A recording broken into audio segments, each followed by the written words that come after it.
Welcome back.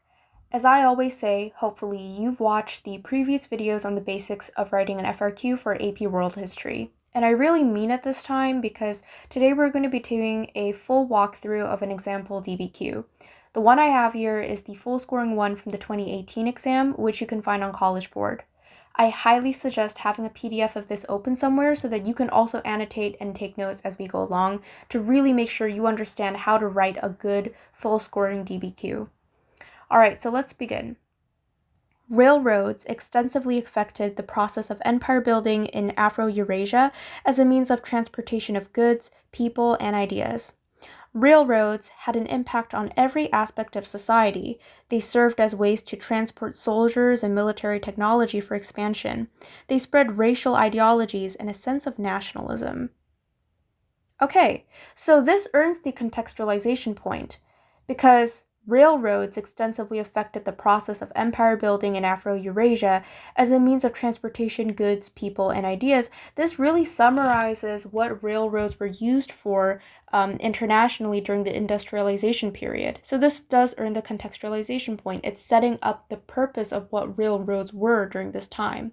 But on top of this, the student continues to elaborate on their thesis, which is that railroads served as methods of transportation to soldiers and military technology for territorial expansion.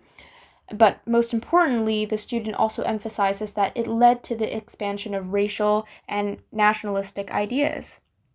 So basically, by setting up this contextualization and thesis, they're arguing that railroads in Afro-Eurasia obviously spread technology and commercial goods.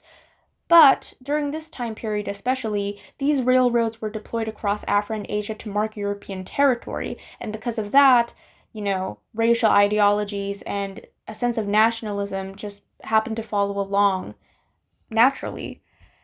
Alright, so let's continue reading.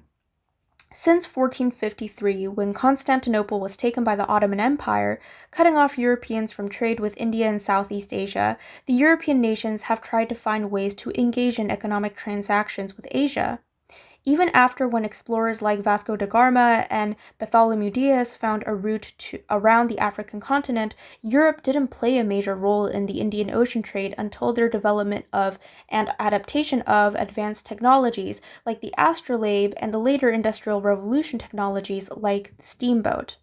Despite all their development, European nations mostly implemented port city activities in Malacca, Java, and Calicut, and eventually Hong Kong, with indirect rule through an economic viewpoint, British East India Company and the Dutch East Indies Company.